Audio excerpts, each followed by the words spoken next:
Hello. तो जी बाबू, आज हम लोग क्या स्टार्ट करेंगे? विद्युत धारा का चुंबकीय प्रभाव। आज हम लोग स्टार्ट करने वाले हैं मैग्नेटिज्म। चैप्टर का नाम पड़ेगा विद्युत धारा का चुंबकीय प्रभाव। विद्युत धारा का चुंबकीय प्रभाव। चुंबकीय प्रभाव, magnetic effect of magnetic effect of electric current. Electric current. चलिए दोस्तों, ये 12वां क्लास का चैप्टर नंबर 5 होगा या 4 होगा, आप देख सकते हैं एनसीईआरटी के बुक में।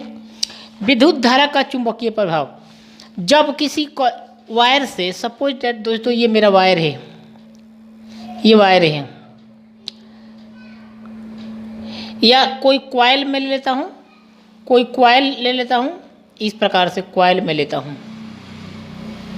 जब इससे करंट आई बहती है मेरे दोस्त, जब इससे करंट आई बहती है तो इसके अक्ष पर क्या प्रभाव पड़ता है?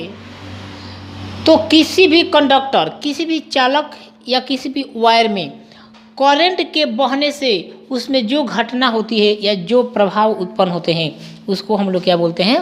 विद्युत धारा का चुंबकीय प्रभाव। यानी दोस्तों उसके अक्ष पे जब इसे करंट प्रवाहित होगी तो इसमें कुछ ना कुछ तरंग जैसे वेव्स क्या होगा? उत्पन्न होगा। इस प्रकार से करंट क्या होगा? इसमें क्या होगा? रोटेट करेगा, जिनकी वजह से इसके अक्ष पर एक आकर्षण बल क्या करेगा? प्रोड्यूस होगा। और सपोज मैंने यहाँ पर इस करंट यहाँ से जा रहा है, इस प्रकार से इसमें क्या कर रहा है? रोटेट कर रहा है। मैंने क्या किया? यहाँ पर कोई कंडक्टर यहाँ पर टच किया, यानी जैसे ही टच किया जो करंट क्या हो गया? इसके लंबवत चला गया। इसके लंबवत क्या कर गया? इंटर कर गया।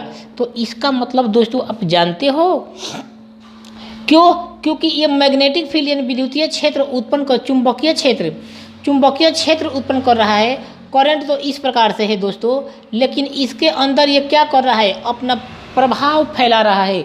इसी को बोलते हैं चुंबकीय क्षेत्र। अगर आपको नहीं समझ में आया तो मैं एक और इजी प्रैक्टिकल एग्जांपल ले रहा हूँ। आप देखिएगा दोस्तों, यहाँ पर मैंने लिया एक चुंबक, बोलो कि हाँ, बोल दो हाँ। और मैंने लिया यहाँ पर एक लोहा। अब आप जानते हो इन दोनों को एक निश्चित दूरी पर रखा गया है।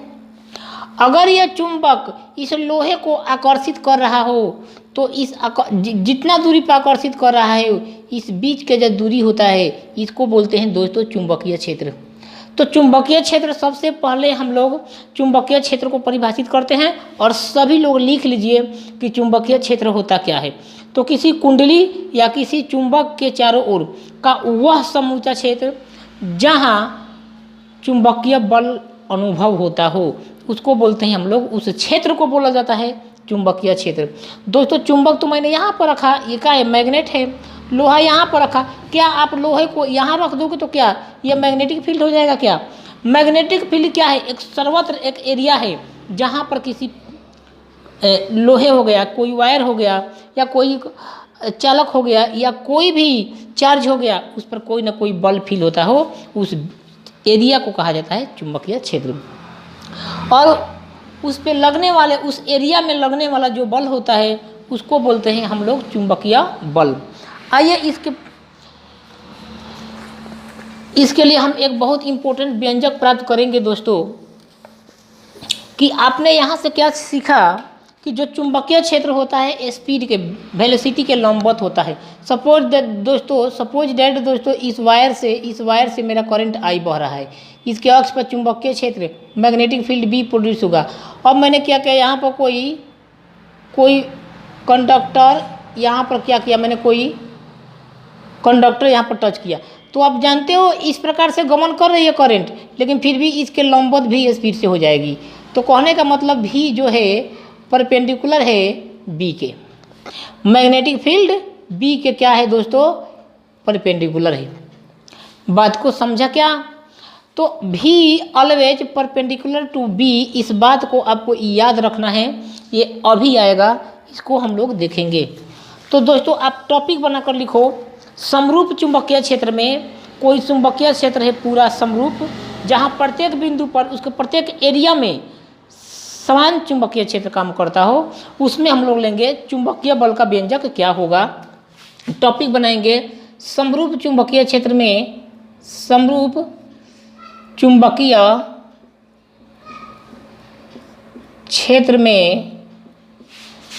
में गतिशील आवेश पर लगा बल, गतिशील आवेश पर लगा बल।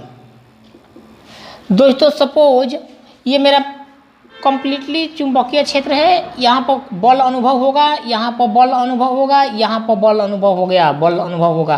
क्रॉस मल्टीप्लाई दर्शा देता हूँ जो मैग्नेटिक फील्ड को क्या कर रहा होगा, शो करेगा। बोल दो हाँ। दोस्तों यहाँ पर मैंने कोई आवेश, किसी आवेश Q को मैंने क्या किया, यहाँ पर इंटर किया प्लस Q, ये भी स्पीड से इसमें क्या करेगा, इंटर करेगा, इसमें प्रवेश करेगा, जिसके कारण मैग्नेटिक फील्ड में इस पर एक प्रकार का बल लगेगा, जिसके कारण ये जो आवेश है यहाँ पर एक वृत्ताकार पथ बना लेगा और r त्रिज्या के वृत्ताकार पथ बनाने के कारण इसमें क्या करेगा, गमन करेगा। तो दोस्तों जब किसी आवेश को समरूप चुंबकीय क्षेत्र में गमन कराएंगे तो इस पर फोर्स इसके अपोजिट डायरेक्शन में, इसके जस्ट अपोजिट डायरेक्शन में चुंबकीय बल लगने के कारण ये अपना एक वृत्ताकार पथ बना लेगा। इस पथ को हम लोग बोलेंगे हेलिकल पथ। क्या बोलेंगे दोस्तों, हेलिकल पथ। बोल दो हाँ। तो दोस्तों जैसे ही इस प्रकार से ये प्रवृत्तीय पथ में गमन करेगा तो इस पे दोस्तों एक बल लगता है, इस आवेश पर बल लगने के कारण इस जो Q आवेश है इस पर एक बल लगता है और वो बल जो होता है निर्भर करता है, F जो निर्भर करता है चुंबकीय क्षेत्र के पर निर्भर करता है कि चुंबकीय क्षेत्र का नेचर कैसा है, इस पर निर्भर करेगा।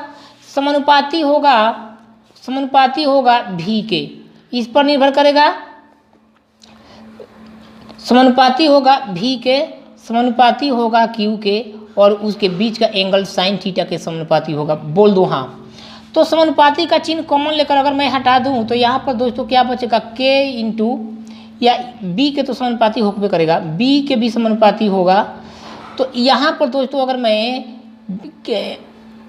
इस प्रकार से लिख देता हूँ, जो मेरा जो उस आवेश पर जो लगा बल होगा F समानुपाती होगा V का, ये F समानुपाती होगा B का और उनके चार्ज के समानुपाती होगा कि चार्ज का नेचर कैसा है, कितने कूलम के चार्ज को मैंने गतिशील कराया है।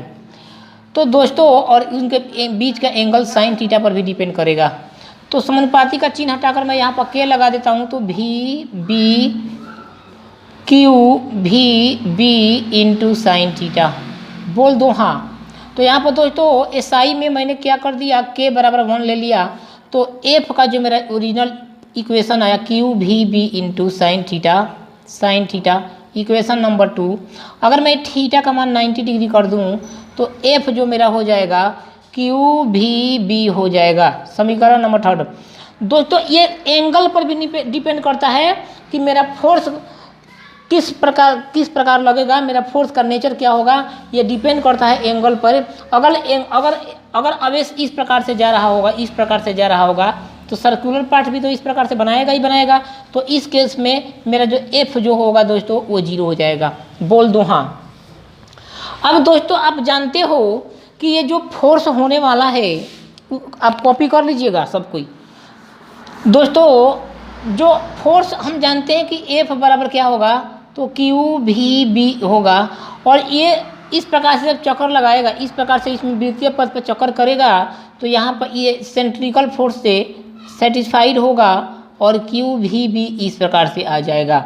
एक V से एक V कट जाएगा दोस्तों, तो MV/R यहाँ पर बच गया, इक्वल हो जाएगा QB के और R का मान निकाल दिया तो MV/BQ ये मेरा हेलिकल पाथ की रेडियस आ गई।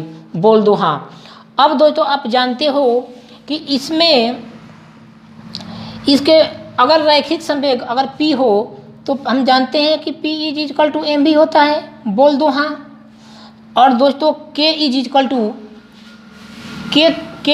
= हम जानते हैं कि K का जो वैल्यू होता है 1/2 एम भी स्क्वायर होता है। यहाँ से मैं कर दूँ तो ये 2 के हो जाएगा एम भी स्क्वायर, और भी स्क्वायर का मान निकाल दूँ तो 2k/m हो जाएगा, और जो मेरा भी हो जाएगा √2k/m हो जाएगा। अब आप इस इक्वेशन नंबर 4 में भरिए, इक्वेशन नंबर 4 इसको मानता हूँ तो क्या आ जाएगा दोस्तों, r बराबर एम भी का मान भरिए दोस्तों, तो √2k/m/bq। तो दोस्तों इस प्रकार से मेरा जो व्यंजक जो मेरा फार्मूला बनकर आएगा वो क्या बनकर आएगा दोस्तों, r is equal to m से m तो रूट में है दोस्तों, तो क्या मैं इसको √m मल्टीप्लाई √m लिख सकता हूँ। आप बोलोगे बिल्कुल सर, √2k/√m इंटू BQ। तो इस प्रकार से ये कैंसिल, तो r जो मेरा हो जाएगा दोस्तों √2km/BQ हो जाएगा।